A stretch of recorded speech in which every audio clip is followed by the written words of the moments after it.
Welcome to the Hope Discovered podcast. I'm Elaine Russell Reolfi. I lead CommQuest Services, and we're so happy you joined us today. And by us, I mean my two colleagues, Dr. Osa, who is a physician and our medical director of psychiatric services, and Dr. Michelle, who is a supervising counselor and our chief clinical officer. So about 2 months ago, I broke my ankle in several places. And this is what inspires today's podcast. Suddenly my life turned upside down, and I'm an independent, busy person. And I would tell my friends, I'm just not built for immobility. I don't have the patience for it. What I found over the course of weeks and months is that it wasn't the physical recovery that was difficult. It was the mental health toll. It was the frustration of dealing with immobility. And so it just strikes me that the more people I talk to, they all say the same thing about these situations. The helplessness, the frustration, and sometimes the depression that you feel can be a lot.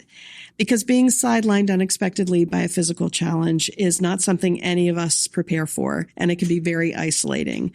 So the docs are going to talk to us today about if you find yourself in this situation or someone you know, what is going on and what you can do to be as healthy as possible. So let's start with Dr. Michelle. So what is happening in our minds in this situation? So I phrase it as there's two different phases to kind of the reaction following a diagnosis or an injury or an illness that just happens suddenly like that. The first 24 to 48 hours, it's really just crisis control. There's, anger and frustration and fear and panic, and a lot of people feel overwhelmed. They're just trying to wrap their heads around what is going on and what does this mean? And you're dealing with the physical pain of it often. Sometimes it's really scary if it's a diagnosis that maybe is going to be a life-changing diagnosis. And the people around that individual are often in the same situation. They're just trying to make it through those first couple of days. And even in those first couple of days, sleep can be disrupted, again, due to pain or anxiety or things like that. There can just be a disconnection from everything that's going on. Sometimes even a trauma response where folks will just kind of shut down. After my mom got her pretty serious diagnosis, I don't really think she spoke for about 2 days. Yeah. She just shut down completely, couldn't process any of it. So there's just that first crisis phase. And then after, a couple of days and kind of the new reality sets in, I think people ask themselves a question that's kind of like, okay, now what? Now what am I going to do? And for people that are kind of overachievers, they're busy, they're active people, they often go into what I consider an aggressive planning phase. It's like, okay, I'm going to contact everybody I know that needs to know, and I'm going to rearrange my schedule, and I'm going to reschedule that meeting that I have today for Thursday, because I'm sure I'll feel fine by Thursday. And I'll make sure that, I get those papers turned in. I'm sure by tomorrow I'll be able to work on whatever that report is that I have to get submitted by Friday. And I know I have them. And they're just going down the list of everything that needs to get done and everybody that needs to know and all the things that need to be taken care of. And they're like, I got this. This is fine. They're often still on those pain medications that were given to them at the hospital. Perhaps if they had an injury that was significant, they're high on life. They're going to get this all accomplished, right? They got it. And then about an hour or so into it, the reality of this situation, either it's mental exhaustion hits, physical exhaustion hits, the pain strikes, the pain medication takes over, if that's part of the situation, and they just have to kind of sit back and go, oh, well, okay, that didn't work. That's fine. I'll take a nap and I'll try again, right? That's fine. Like I'll get back up in a couple hours and I'll just reschedule all of this stuff and it'll be fine. And you try it again. You're like, I got this. I got it all.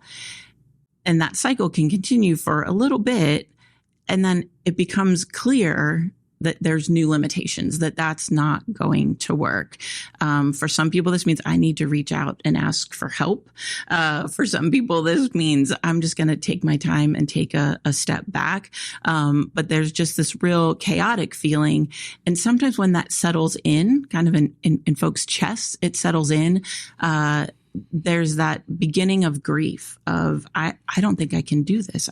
This is going to be a big difference for me. And what is this going to mean for work? And what is this going to mean for whatever family things I have coming up? And that grief can set in, even if it's, for kind of temporary things, but recognizing that whether it's temporary or it's going to be longer, you're not in the same life circumstance that you had, grieving that kind of things that you did and what that meant to you and all of those kinds of pieces. And it can really just set in. And so you can kind of see people take a step back,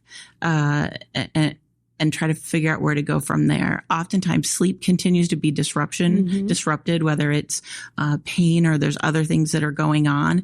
And for some folks, anxiety and depression, after a few days, a few weeks, sometimes can start sneaking in.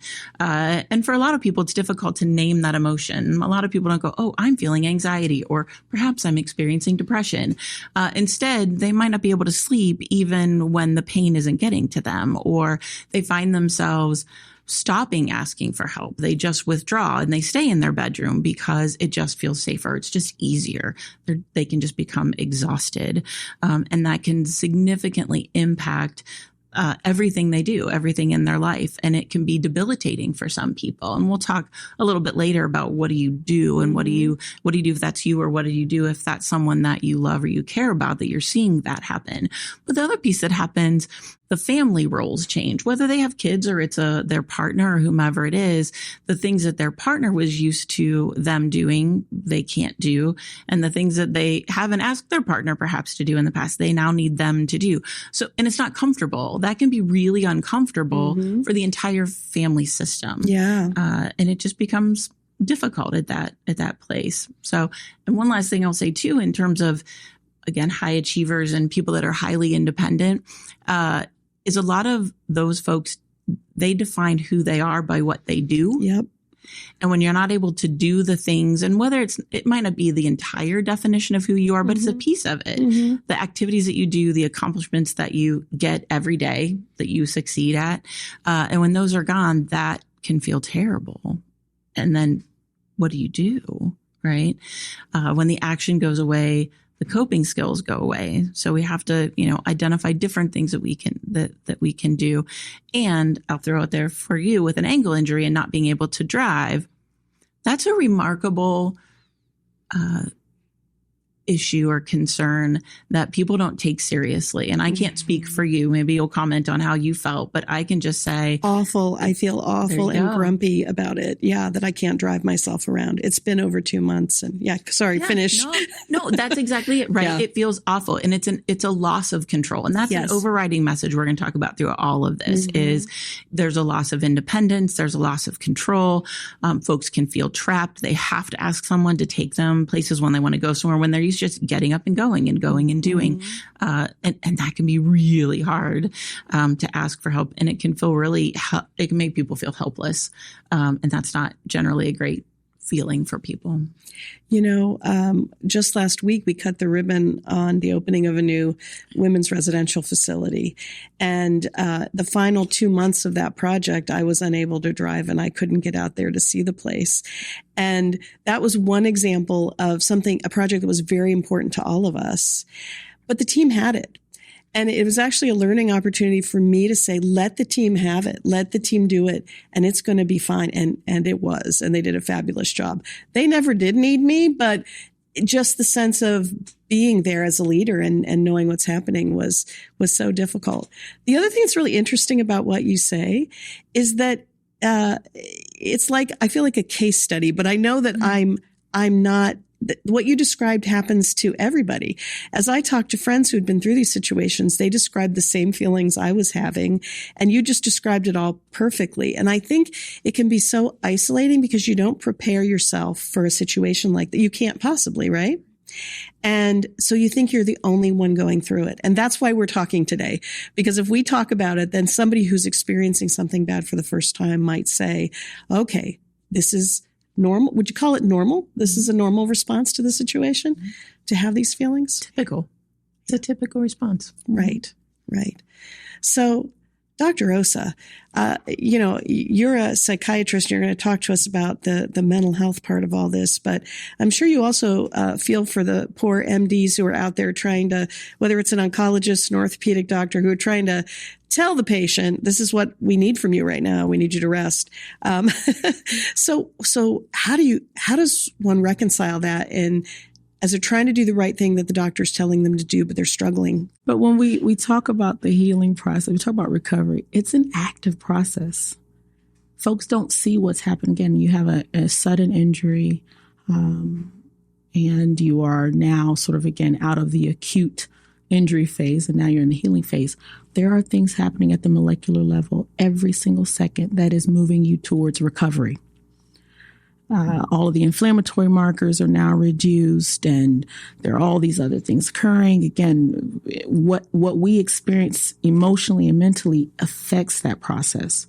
And so, being very intentional, which again, that's the difficult part, is again, how does one, reconcile the feeling of grief with the understanding that I have to be fully present in this healing process if I want to have the long-term recovery and the best possible outcome. Let's be honest with what we're feeling. But I am going to have the goal set to be a part of this healing process because there are things that I can do to aid in it. What we know about depression, depressed mood, and anxiety and chronic stress in the healing process, we know that these are barriers to our body's ability to heal. Okay. So a person who is experiencing depression, they don't have the motivation to go do things. They're experiencing the appetite changes. Their sleep is disrupted, not because of the pain from the illness, but for things related to, again, the depression that they're experiencing. And all of these symptoms really undermine the behaviors that would promote healing. Can you imagine that again? If I'm in bed and I've been told, hey, you got to go and engage in physical therapy, but I don't have the motivation to do so. I what's the point? I'm teetering between the grief of what I feel is lost and I don't find myself really wanting to engage in that process. And so this is why, again, making sure that we are recognizing how we're feeling. And then, of course, I'll talk to you about some things to help us along that process. But the other thing is, again, chronic stress and anxiety. So we know that when a person experiencing or there's a perception of stress, feelings that cause us to worry or to feel anxious, we increase our levels of cortisol. This is not promoting healing. Actually, that keeps our body in what we call kind of like a threat state. Mm. And so the body really is, again, you're increasing muscle tension. You're, again, you're working against one's ability to get restorative sleep. All the inflammatory markers that we see go up in that type of state. And so, when we talk about how we are processing our illness, it really has such an impact on the healing process. On the medical side, I know that there's so much that providers want to be able to do for their patients. And we start with the treatment plan. We say, okay, well, want you to do A, B, and C, and D. And sometimes we are able to express to patients how important it is for them to be honest with us about what it is they're experiencing so that we can be partners in their treatment. So a couple of things that I would say in terms of, what are some things that we providers wish that our patients who are facing sudden illness or, again, reconciling or grieving what their lives once were and how they're going to move forward in the face of an active illness. Number one, you are not weak for struggling. There is nothing weak or crazy about a person who is emotionally, they're struggling with a diagnosis that has turned their life upside down. In fact, when I have had patients where this comes up, I'd say to them, if you walked into this office and you told me you were just feeling great after all that you just shared, I'd say something's wrong with this person. So it's a normal part of the human experience after something so sudden that is so life-changing. So that's one thing.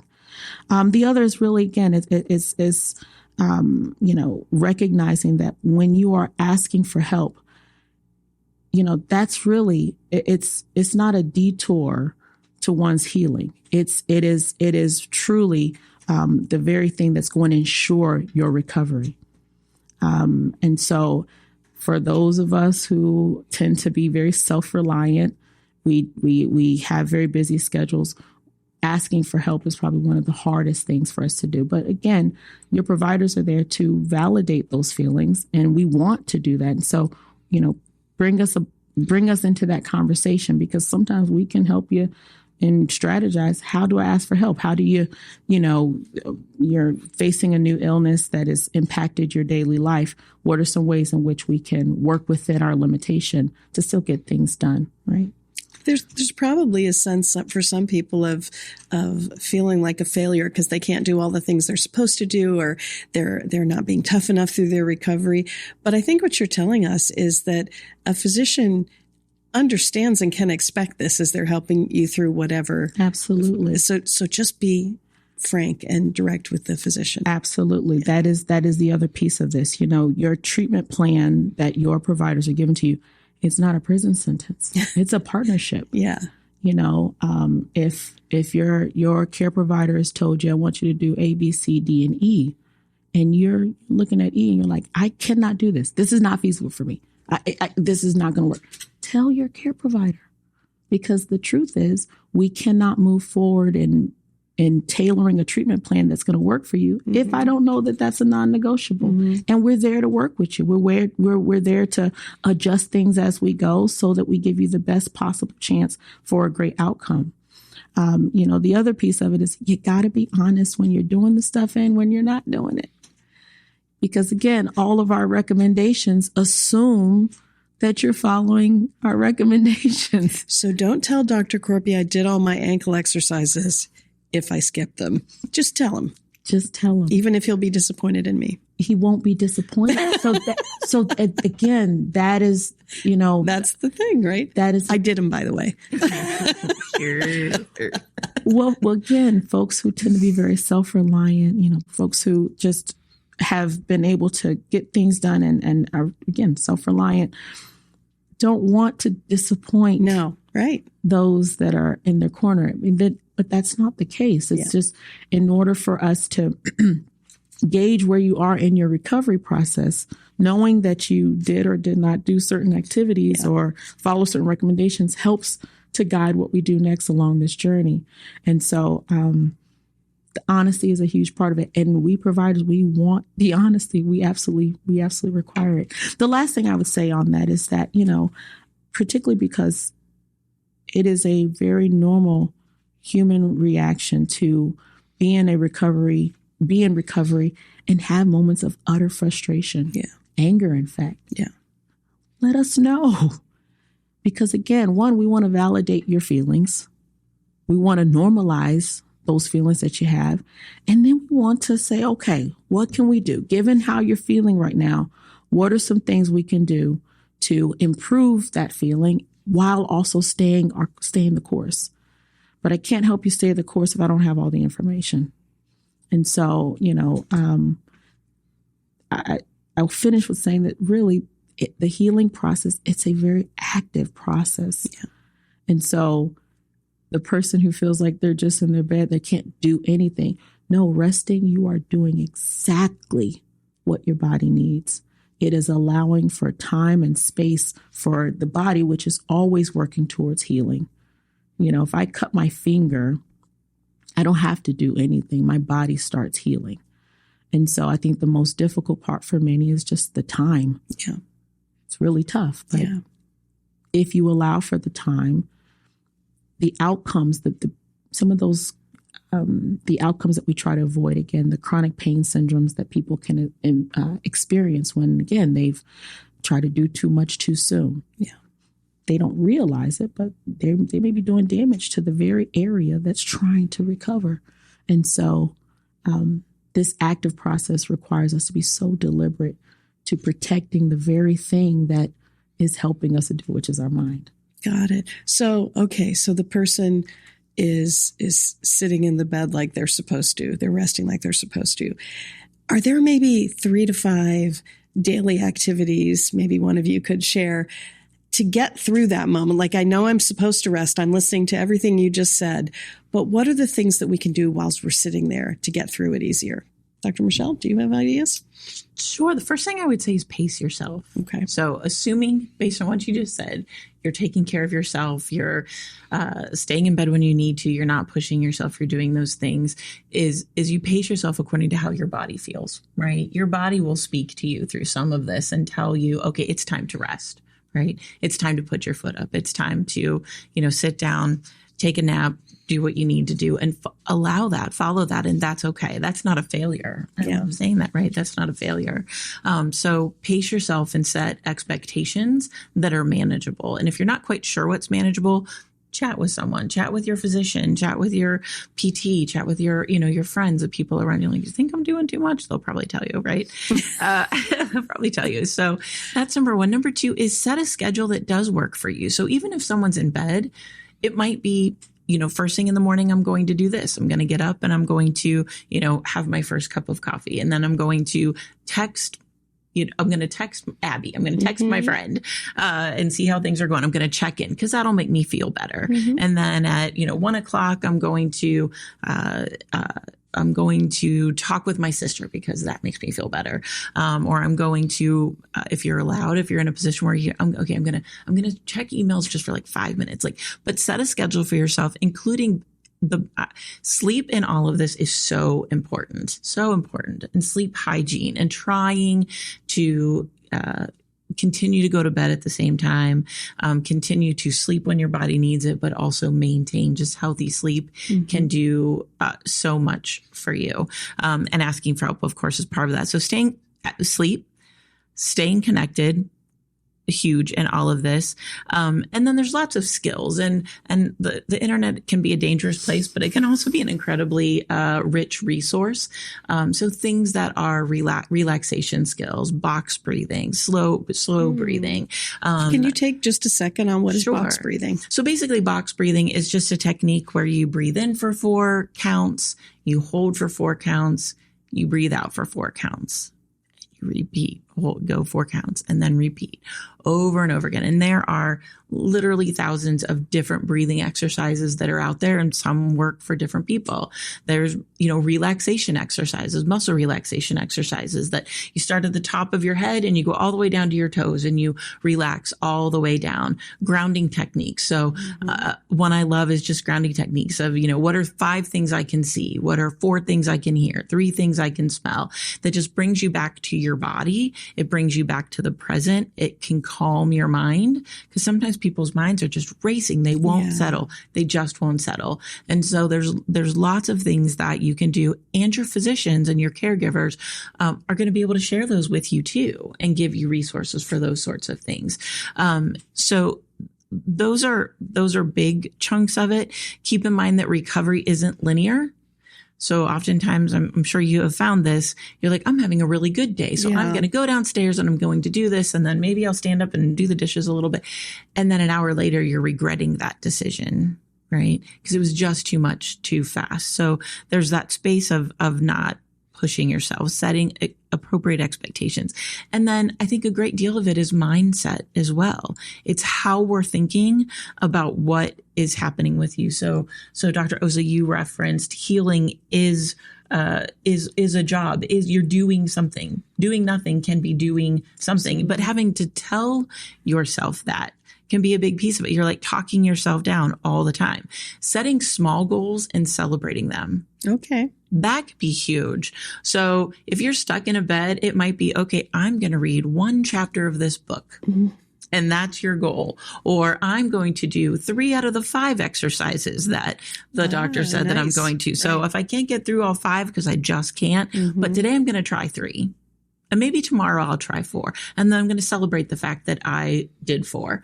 And one of the pieces we haven't talked as much about is the relationships with people around you. So I want to talk briefly about kind of your constant companions, right? That person is there, and it can be exhausting for both people. If I'm continually having to ask for help, and I haven't had to ask for help ever, I feel like I'm a burden, but I still have to do it because I don't have an option. That can feel terrible. And then the other partner, they're doing the best they can, but this isn't their gig either. And so one of the things I always encourage people that have an illness or an injury or a big change is bring in reinforcements and let the companion know that they can do that. So schedule for some friends to come in so that the companion can go and just go to Starbucks and recharge and regroup and like do their own thing, which will help the person who is injured or who is not feeling well. They can let go of that for a period. Like they can go, okay, I feel better because my partner is taking care of themselves. And their partner gets a break and can refresh and can recharge and go, okay, I feel like a real human again. Let me, now I can go back and I can do those things again. And one last thing, and then I'm sure you have some other ideas as well, is in terms of a mindset, and this isn't necessarily always the case, but sometimes it can be a real gift to allow someone to help you. Mm-hmm. So think about when you've had a friend or a family member, someone that you care and you love, you care about and you love, and you say, what can I do to help you? And they say, you can buy me a coffee. You can bring me a coffee and a scone because that would be delightful. You're like, whew, that's great. I know exactly what they want. And I know how to do it and I can do that. And I feel really good about being able to help them. So it can be a gift. People don't think about it that way. They think of it as like they're taking, they're being selfish or they're taking, but it can be a gift to allow another person to help you because they can feel really good about what they have done and they've accomplished. And so it's a win-win for everybody involved. One of the people I talked to, people were always asking, how can I help? And the normal response when you're a self-reliant person is, I'm fine, nothing. Mm-hmm. She said one day, take me to Target. I haven't been out of the house. And her friend was so happy to be able to do something concrete. And they went to Target in a wheelchair, and it was the best thing ever. So what advice would you have for a loved one or a friend who's trying to strike the balance between acknowledging the reality of what the person's going through and maybe toxic positivity? How does a loved one or a friend strike that balance? No, absolutely. And I love that toxic positivity. I think what Dr. Michelle said was spot on. And, the mindset, recognizing that, loved ones, friends, they want to be there for you. They want to, it really, for many folks, it's an honor to be able to just, in someone's time of need, to be able to pay them back or to just be able to be there as a source of support for them. First, listening. Yeah. I think we all can relate to being in a position where, again, life changes suddenly. And if you're a very self-reliant individual, again, all of a sudden it's like, okay, maybe you're the person that people tend to go to for problem solving. And now here you are, not quite sure how to navigate your own journey. And so having that listening ear first and foremost, so that you know what it is a person who's going through this, what they actually need. But the beauty in having the support system and relying and reaching out to your support system is that, when you're in it, you don't see all of the things around you that's impacting you. And so sometimes just having those individuals that they have observations and they're looking out for you. So maybe it's not toxic positivity, but, it's again, holding you accountable, and in a way that doesn't undermine the successes that you are making along your journey, but it allows you to have some perspective. Mm-hmm. Dr. Michelle mentioned even, when you have loved ones that are, okay, if you can help me to do this thing or to, delegating some of these tasks and planning, having that part of the planning process. I would even go as far as to say that if you have an individual, a loved one that can be a part of the discussions you have with your care providers, because again, you go in to see your care provider and they ask you some questions and you say, oh yeah, I'm doing this, I'm doing that. And then they may ask, okay, well, I see you've got so-and-so with you. What are you seeing? And they may be seeing something totally different. Again, so as long as it's being led with love, they are adding perspective to your journey, because again, it's easy to, if you're sitting in a boat that's actually moving on the sea, you don't feel like it's moving because you're not actively doing anything, but it's moving. Yeah. And those around you can see that and can tell you if your boat's going off in this one direction, but you're just sitting in there healing, but let's heal in the right direction. And so again, I think listening, number one, but number two, again, having folks who are willing to give you a healthy perspective along the journey. That's great. Well, as we talk through all of this, and you've given everybody lots of good tips, and both of you have been fabulous as I've gone through my journey, I know that I'm going to be fine. I broke my ankle. It's healing. It's good. For people who don't know what the future holds, they have an illness that's trying to be diagnosed, meanwhile they have to rest. It probably adds another level of complexity for them because the path isn't clear ahead. Any special advice from either of you for people who are also in an uncertain position? I say this to folks before crises tend to happen, is being like having established care when it comes to your mental health.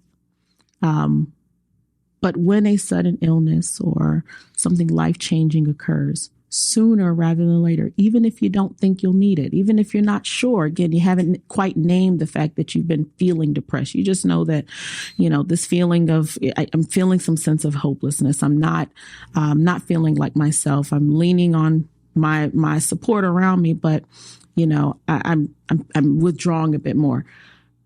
The minute that starts to set in, and maybe even when it doesn't, get into care, reach out, see where you can get either a counselor or therapist. Again, if medications are something down the road that may be needed, again, you start with therapy because that can lend itself to, what else may be needed along the journey. But I'm a firm believer in having care established before the crises. But if you're an individual that finds yourself in a situation, and again, it may be that the recovery is longer term, perhaps I say get into care as soon as possible so that you've got the established care, you've got an additional source of support along the journey. What would you say to somebody who might have a sense of guilt about seeking help because others have it worse? I should be able to deal with this. What would you say to them? Response, please. Yeah, I say it all the time. Say it with counseling client. Pain is not a competition. Pain is not a competition. It's like saying, "Oh, I'm so sorry you broke an ankle. Glad you didn't break both." Right? Like it's very diminishing to have your pain or your circumstance compared to others. Everyone has their own journey, and it's okay to take care of yourself, and it's okay to not be okay. I would add that to the question about chronic illnesses, or if this is going to be a long-term thing, is it's okay to not be okay, and it's okay for other people to realize that you're not feeling okay. They want to help you. They want to be there for you. Because that guilt is a big part of it, right? Guilt for having to ask for help, guilt for not being able to do everything at work. And so sometimes it's just sharing the fact that you feel guilty and what you're feeling guilty about, so that if there's anything that other people around you can do to address whatever those pieces are, they're going to help you do that. So much of this we started out talking about is communication, communicating about how you're doing, how you're feeling, and the folks around you communicating with you as well. These are the things I see happening. What about this? How is that? So just encouraging that communication and trying to kind of identify where are those places that you feel guilty, and are there things that can be done by you or other people around you to provide that support, so we can kind of notch that down a little bit. So much good advice. And it seems like there's a whole spectrum of feelings you could be having. And I think you're offering people the advice to be proactive and seeking help and being honest with all your caregivers. But is there a sign that you absolutely should seek professional mental health care in a situation like this? What should we watch for in ourselves or in people we care about that would say, okay, this is a moment we need to take that extra step? I think one for that we tend to pay close attention to, and if a loved one notices it, or if a person themselves start to notice that it's out of proportion with how they typically behave, is really significant withdrawal from others. Okay, is a big one. Of course, we all sort of look at what type of thoughts you're having. If someone's having thoughts that would suggest or that eliciting sort of safety concern.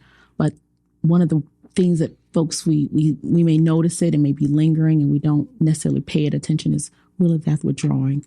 The minute you start to notice that you yourself, you're not even finding yourself enjoying being around others, you tend to want to be with by yourself much more than you have before. And if it's not something that's typical for you. Good advice. Yeah, that's a big one.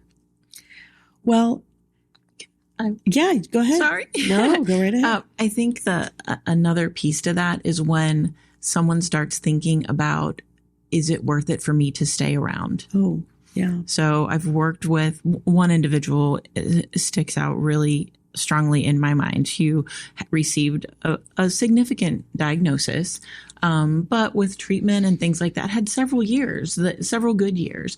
But from the outset, depression was so impactful for her, and her whole kind of focus was, I'm a burden on everyone around me, and I'm just going to be more of a burden. They would be better off if I wasn't here. They'd be better off if they didn't have to take care of me. And that's for some folks, particularly chronic illness, or maybe an end of life kind of diagnosis that comes about, or something that's going to be a significant battle. That's something that a professional can help you deal with those feelings. There are resources available, but that's a somewhat typical response for folks, but can become really, really scary and really overwhelming. Thank you so much for offering all of your expertise on this topic. There's so many people who think they're the only one having these feelings inside of them, and they just need to buck up. And you've made it clear that this is a common experience. Are there any final words either one of you would like to share with the people listening? I always like to just encourage people to be kind to themselves. I mean, you imagine that a person has experienced a sudden illness, perhaps a huge diagnosis that's life-changing. They're doing the very best that they can. They must. That is what we all strive to do. We do the very best we can. Be gentle, because again, you are actively in a healing process, and the more gentle you are with yourself, the better able your body is to heal. And so we say that a lot to folks, but I think in this context, again, it rings true again. Yeah, it's not just a thing we say. We have to do it. You have to do it. Michelle, do you have anything you want to add? I think just recognizing that you'll be okay. You talked about being kind to yourself, and I think that's it. Being forgiving to yourself, treating yourself, and trying to sort of think about what's going on with you the way you would if this was your best friend, or if this was the person that you loved the most in your life, and they were going through the things that you were going through. What kind of messages would you be giving to that person? How would you be talking to them? How would you be caring for them? Do that for yourself. Beautiful. Thank you so much. And thank you all for listening to CommQuest Hope Discovered podcast. Have a great day.